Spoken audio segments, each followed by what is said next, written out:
नमस्कार, मैं वंदना खुराना शंकर नाम के इस चैनल में आप सभी का स्वागत करती हूँ। और अभी मैं जो वीडियो बनाने जा रही हूँ वो न्यू बॉर्न बेबीज़ के ऊपर है कि मान लीजिए आपके घर में बच्चा होने वाला है या हो चुका है, तो उसका जो टाइम वगैरह है वो आप नोट करके रखें और उसके हिसाब से उसकी पत्री ज़रूर बनाएं। क्योंकि जो लोग एस्ट्रोलॉजी, न्यूमरोलॉजी इन चीज़ों में विश्वास रखते हैं वो ज़रूर करें इस चीज़ को। जो विश्वास नहीं रखते हैं वो भी, क्योंकि ग्रह नक्षत्रों की जो कंडीशंस होती है उसके हिसाब से बच्चे के ऊपर जो भी प्रभाव होने वाले होते हैं वो आपको आपकी जो ये पत्री बनेगी इससे पता लग जाएंगे। तो हम बहुत सारे डिसीजंस ले सकते हैं उसमें। ये एक साइंस है। मान लीजिए जो लोग इन चीज़ों को नहीं मानते उनको मैं क्या कह सकती हूँ, वो किसी ना किसी रूप में इस चीज़ को मानते ज़रूर है, किसी दूसरे रूप में मानते होंगे। क्योंकि अगर कोई ये बता दे कि इस तारीख या इस समय को पैदा होने वाले जो व्यक्ति हैं उस समय ये नक्षत्र था, यह ग्रह थे और उसका नाम ये बैठेगा, मतलब वो नाम का एक अक्षर बता देगा। उस अक्षर से आप जो भी नाम रख लीजिए, वो नाम आप ऐसा नाम रखिए उस बच्चे का जो प्रभावी हो, जिसका कोई मतलब बैठता हो, जिससे आपका बच्चा डरपोक ना बने, बल्कि वो एक अजेय, विजय, अभेद्य, जिसको कोई भेद ना सके, पराक्रमी, ऐसे नाम रखिए। अगर आप चाहते हो कि मैं ऐसे नाम छाट के बताऊं तो मैं उसकी वीडियो भी अलग बना दूंगी कि इन शब्द से लड़कों के या लड़कियों के क्या क्या नाम आपको रखने चाहिए और मीनिंगफुल नेम होने चाहिए, जिससे और उसको उसी के नाम से बुलाइए। उसके सर नेम से बिल्कुल मत बुलाइए, जो उसका रियल नाम है उस नेम से उस बच्चे को बुलाइए। उससे उस शब्द की जो एनर्जी होगी, एनर्जी लेवल होगा, वो उसके अंदर विकसित होगा। और अगर आप इस पत्री को नहीं मानते तो आप फिर भी ये सोचते हैं ना कि हम कौन है, क्यों है, कहाँ से आ गए। ये शरीर जो हमारे माता पिता ने दिया है, इस जो शरीर जब भी धरती पे आता है, जो भी समय उस समय निर्धारित होता है, उस समय जो भी ग्रह नक्षत्र होता है, क्योंकि वो हमारी बॉडी, हमारे विचार, सब कुछ फॉर्म हो चुका है, बन चुका है। तो हम कौन, जो हमारी आत्मा है, इस जो शरीर में, हमें शरीर में तो शरीर को ही तो कंट्रोल करना है। हम आत्माओं को अपना शरीर ही तो कंट्रोल में रखना है। हम आत्माएं शरीर के कंट्रोल में रहती हैं। इसी के लिए तो मैं कह रही हूँ जो प्रवृत्ति हमारी है, या जो मैं पत्री के हिसाब से बता रही हूँ, वो शरीर की प्रवृत्ति है, आत्मा की नहीं है। आत्मा की एक ही प्रवृत्ति है। सबके अंदर आत्मा की एक ही प्रवृत्ति मिलेगी, क्योंकि वो शरीर में एक तरीके से फंसे हुए हैं, वो निकल नहीं सकते। उनको उस नाम के साथ जीना पड़ेगा, उस शरीर के साथ जीना पड़ेगा।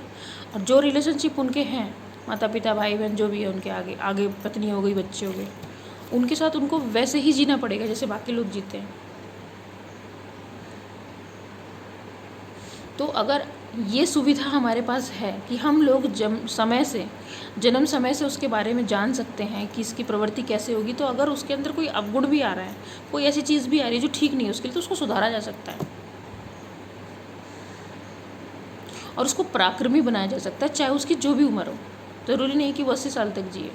अगर वो 40-50 साल भी जीता है तो वो पराक्रमी रहे। आपकी जो बच्चा है, लड़का है, पुत्र है या पुत्री है, पराक्रमी होने चाहिए, दोनों श्रेष्ठ होने चाहिए, निष्ठावान होने चाहिए। तो जब आप ऐसा सोचोगे तभी आपके बच्चे ऐसे बनेंगे। और अगर आप उनको आजकल के जो भेड़ चाल है उसमें लगा दोगे, तो फिर जो आप शायद नहीं झेल रहे थे, या आपसे ज़्यादा बुरी स्थिति उनकी आने वाली है। जब बेशक पैसा हो, देखिए हमेशा धन काम नहीं आता, ये आप गांठ बांध के इस चीज़ को रखिए। ठीक है, धन ज़रूरी है, बहुत ज़रूरी है, लेकिन वो भगवान नहीं है। उससे प्रेम नहीं खरीद सकते आप, इमोशंस, किसी की भावनाएं नहीं खरीद सकते, किसी के लिए सम्मान मर्यादा नहीं खरीद सकते आप। ये आपकी खुद की अर्निंग होती है। अब आप सोचिए आपकी खुद की परवरिश कैसे हुई और आप अपने बच्चों की परवरिश कैसे कर रहे हैं। अगर आपके बच्चे आया पाल रही है तो फिर वो परवरिश में नहीं आ रहा है। आपके बच्चों को आपसे कनेक्ट होना चाहिए। अगर आपके बच्चे क्रच में जा रहे हैं और आपके पास इतनी भी फुर्सत नहीं है कि आप उनका बॉर्न बुटअप ढंग से उसको खाना भी खिला सको, तो फिर बेकार है। फिर माता पिता ही मत बनिए। आप तो अपने बच्चे से डिस्कनेक्ट हो रहे हो, फिर रात को सो ही रहे हो ना उसके साथ खाना खिला के। कमाने में इतनी ज़्यादा बिजी हो। क्योंकि जो सिस्टम है ना, इस सिस्टम में सिर्फ कमाने के लिए आदमी भाग दौड़ कर रहा है, लेडीज़ हो या जेंट्स हो। कमा लो, मकान बना लो, कमा लो, गाड़ी खरीद लो, कमा लो, इस पैसे को सेव कर लो। लेकिन वो काम किसके आएगा? जो हमारा रियल एक अटैचमेंट है वो तो हमने ख़त्म कर दिया। हमने अपनी असली ज़िंदगी तो जी ही नहीं। क्या जो लोग 20,000 या 15,000 कमाते हैं वो ज़िंदगी नहीं जीते? हम लोगों ने जो ये सिस्टम, जिन लोगों ने भी ये सिस्टम क्रिएट करा जिसमें ख़रीदना बेचना ये ज़रूरी है, ये नहीं है, और लोग एक अपनी लाइफ बर्बाद करके आगे बढ़ रहे हैं और लास्ट में सोचते हैं मैं खाली हाथ रह गया, मैंने इतने सेक्रीफाइस करे, मैं तो फिर भी दुखी हूँ, मेरे बच्चे फिर भी दुखी हैं, मेरे घर में सब फिर भी दुखी हैं, सब कुछ होने के बाद भी कुछ नहीं है। तो अगर आप ये सारी चीज़ें फील करें, इसका मतलब सोचो आपकी गाड़ी कौन से ट्रैक पे जा रही है। इसका मतलब आपकी गाड़ी सही ट्रैक पे नहीं जा रही है। सोचने समझने की ज़रूरत है इसी टाइम। अभी भी थोड़ा समय है, बच जाइए, अपने आप को भी कंट्रोल कर लीजिए, अपने बच्चों को, अपनी फैमिली में सिखाइए कि हम अपने शरीर को कैसे सुधारें। इसको कंट्रोल कर लेंगे तो कोई आदमी आपको कठपुतली बना के यूज़ नहीं कर पाएगा। जिस सिस्टम में एक पैसे वाला आदमी या दमखम वाला आदमी क्या सोचता है कि मैं अपने से कमज़ोर इनसे को, जो दबता हो या ईमानदार हो, भावनात्मक व्यक्ति हो, क्योंकि वो मना नहीं करता, उसको दबा के अपने काम कैसे निकाल लो। और ये चंद मुट्ठी भर लोग आप जैसे ईमानदार लोग और इमोशनल लोगों के ऊपर एक ऐसा डर बना के रखते हैं कि आप ये सोचते हो मैं ये नहीं करूँगा तो ये हो जाएगा, मैं वो नहीं करूँगा तो वो हो जाएगा। तो मैं आपको उस समस्या से बाहर निकाल रही हूँ। आपके अंदर अगर कॉन्फिडेंस बिल्डअप हो जाएगा त्राटक के ज़रिए, आपके अंदर जो डिसीजन नहीं ले पाए वो लेने की पावर, आप अपने जैसे लोग आपसे अटैच होने लग जाएंगे। जब आप एक मुट्ठी बन के काम करेंगे तो फिर कोई गलत व्यक्ति आपके पास फटकेगा भी नहीं। क्योंकि त्राटक करने के बाद जब आपके पास पॉजिटिव पावर होगी या सकारात्मक, जिसको मैं कह रही हूँ, ऊर्जाएँ होंगी, तो नकारात्मक व्यक्ति आपके पास भी आने से डरेगा, सोचेगा ही नहीं आपके बारे में। तो उसका दिमाग डाइवर्ट रहेगा, हमेशा आपकी तरफ से डाइवर्ट रहेगा। तो दुनिया में क्या करता है वो तो खैर वो जाने, लेकिन आपकी तरफ से कोई गलती नहीं होगी, क्योंकि आप प्रकृति से जुड़ जाएंगे। प्रकृति आपकी मदद करेगी, ब्रह्मांड आपकी मदद करेगा। तो सोचिए कि अगर आपके घर में बच्चे हैं, आप अभी भी उसके नाम बदल सकते हो, कोई ऐसी बड़ी बात नहीं है।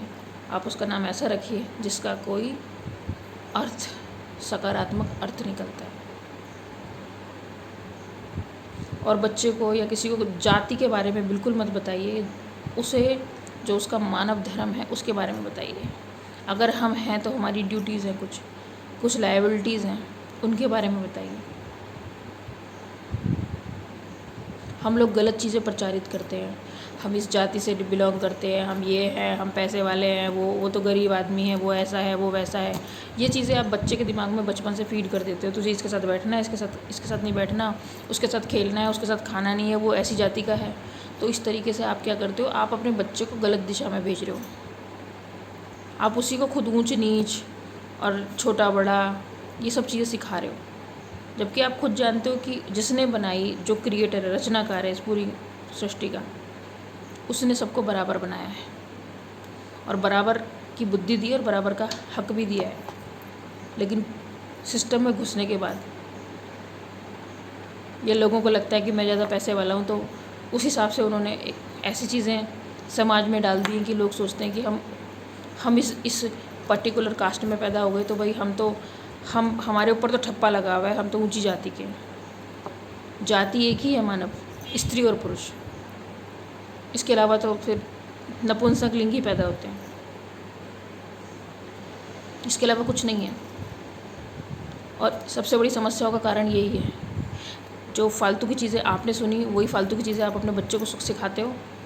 और जब वो शरीर छोड़ देता है तो वो इन विचारों को नहीं छोड़ पाता कि मैं इस जाति से बिलोंग करता हूँ, मैं इस घर से बिलोंग करता हूँ, मेरा ये गोत्र है, मेरा ये, वही भटकता रहता है। उसका पुनर्जन्म नहीं होता, उसको शांति नहीं मिलती। क्यों?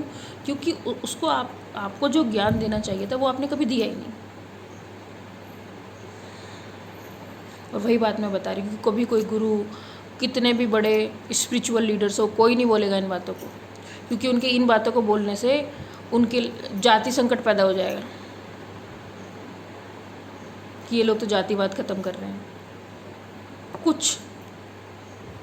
पैसे वाले लोग, कुछ पावरफुल लोग, उन्होंने एक सिस्टम जनरेट करा और उस सिस्टम में आपको कठपुतली की तरह यूज़ कर रहे हैं। तो मैं चाहती हूँ कि आप ऐसे लोगों से सावधान रहें। और ऐसा नहीं है कि ये लोग बाहर ही हैं घर से, ऐसे लोग आपको आपके घर में भी मिल जाएंगे, आपके रिलेशन इसमें रिश्तेदारियों में मिल जाएंगे।